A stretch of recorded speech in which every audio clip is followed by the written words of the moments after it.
I'm here this evening with Gary Harbord, who is standing in the Uxbridge and South Ruislip constituency for TUSC, Trade Union Socialist Coalition. First of all, Gary, tell me a little bit about yourself, your background and your trade union activities. Well, TUSC was started back in 2010.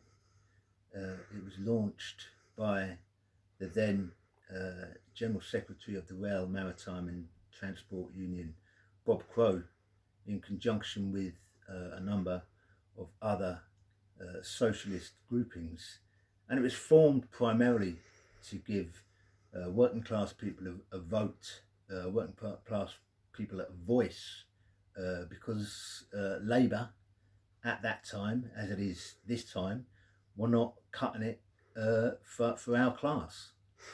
And what roles do you play? Within the trade union movement?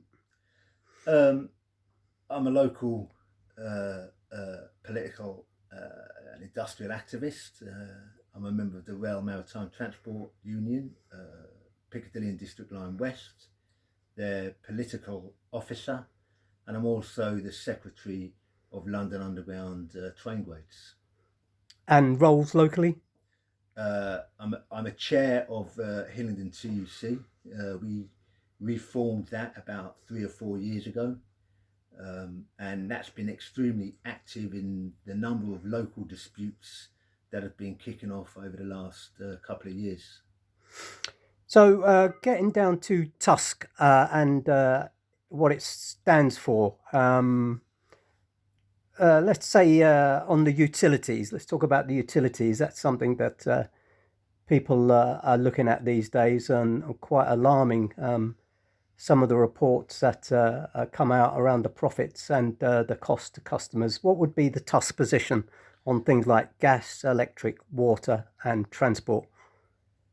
Well, the TUSC position on that is the renationalisation of all the public utilities, of transport and of Royal Mail.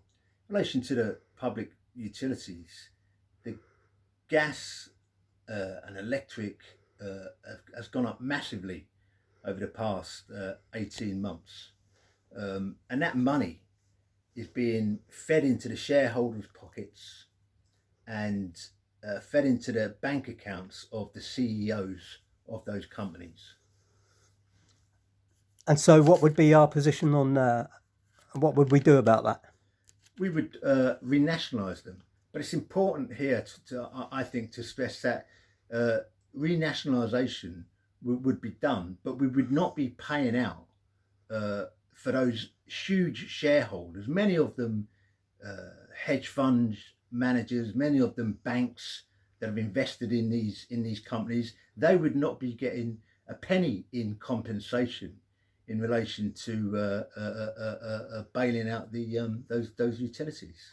So they'd be run on a non-profit basis? Yes. For the benefit of the absolutely. Worker and the consumer? Absolutely, yeah. And would that go the same for the National Health Service and education? Yeah, and in relation to the National Health Service, I mean, the Labour Party, let's not forget, back under Blair, introduced PFI into the health service, where hospitals were being built by private contractors and actually run by private contractors. So the National Health Service, or us as taxpayers, have to pay those companies, i.e. like a mortgage, and they are extracting billions of pounds out of the National Health Service. It was Labour that actually brought that policy in. And on housing, it's obvious that housing is in an absolute crisis. What would be TUSC's answer to the housing crisis? A massive house building programme? Yeah, because quite simply, it's needed. I mean, we've got members of our branch. I'm a train operator. I think I'm one of the top 15 or 20% of earners in Britain, and yet we have got loads of drivers in my depot that cannot afford a mortgage. They are paying extortionate rents some of them up to £1,600 a month rent just to live. That is an absolute scandal. And a way of overcoming that would be, as you said, a mass council house building programme. It will undercut all those private landlords and extortionate rents that they are paying, and there's no reason at all why that couldn't be done. It's been done in the past. It was done in 1945 when apparently the country was skint. It's been done even recently in relation to local councils, where in the 1980s Liverpool built 5,000 council houses. So it is possible to do. It just needs the political will. And we certainly have the space to build these houses. All this talk about this country is overcrowded. Well, the facts are that's simply not the case, is it? I mean, I read a report that was put out by Shelter, which said that there's as much land given over to golf courses in this country as there is to housing. What would you say to that on the question of overcrowding? Well, I don't think we should get rid of all golf courses, because I do like a game of golf, and a lot of my friends do. But I get where you're coming from. Land banking, that's that's huge. You get these massive building corporations that buy up land and basically sit on it and wait until the price is right in which they can sell it. You take that land, offer those companies, and you'd use it for social housing. And on the question of rent control? Well, you'd have to impose a rent control. But rents would automatically come down. If you built 1 million council houses, it's absolutely inevitable that rents would actually plummet. And of course, that's it's an investment, isn't it? If you build decent council housing, eco-friendly council housing that will last for 100 years, with an affordable rent, they're paying for themselves back 10 times over. Yeah, and we've seen it. As I said, in 1945, there was a mass council house built, and those council houses are still standing and are still in very good condition. Yeah.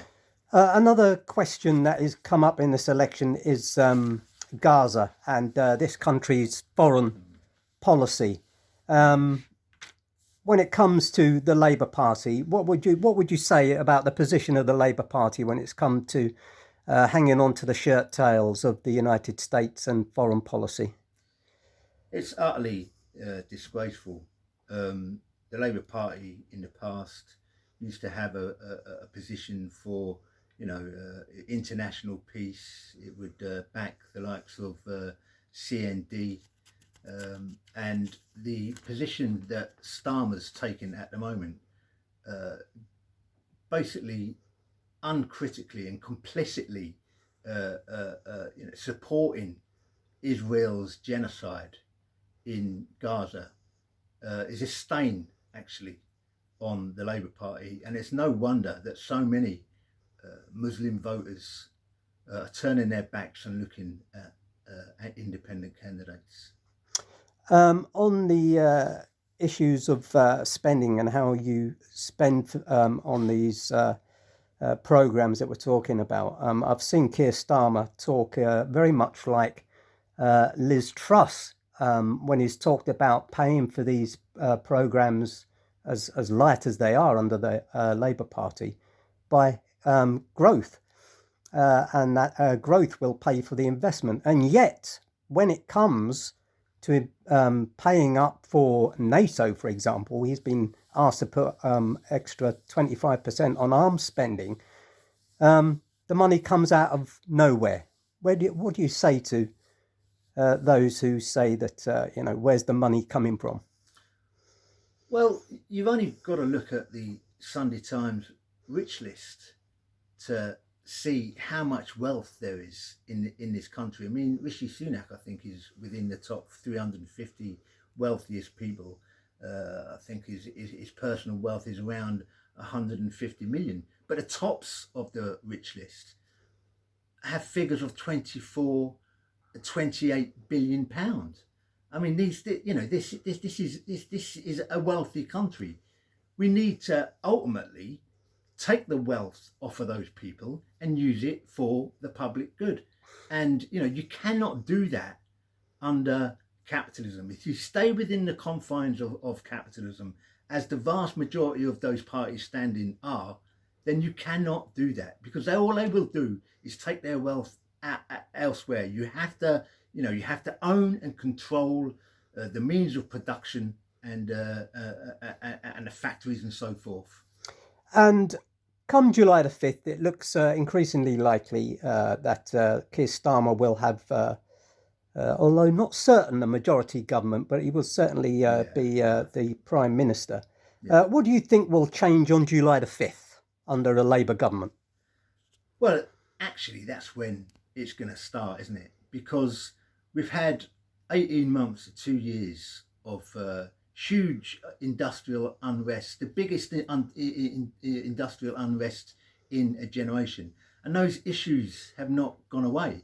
And I don't even think Starmer's going to get a honeymoon period. I think it's almost inevitable. In fact, it will be that the doctors will go knocking on his door and say, what about us? Us as transport workers will go knocking on the door and saying, are you still going to continue to attack our pensions and our terms and conditions on London Underground? It will be a very short honeymoon period for Keir Starmer. Okay, Gary, thanks very much. Brief but to the point. And we look forward to the rest of the campaign and putting forward an alternative to the capitalist system that we're living under at the moment. Thanks, Gary. Solidarity.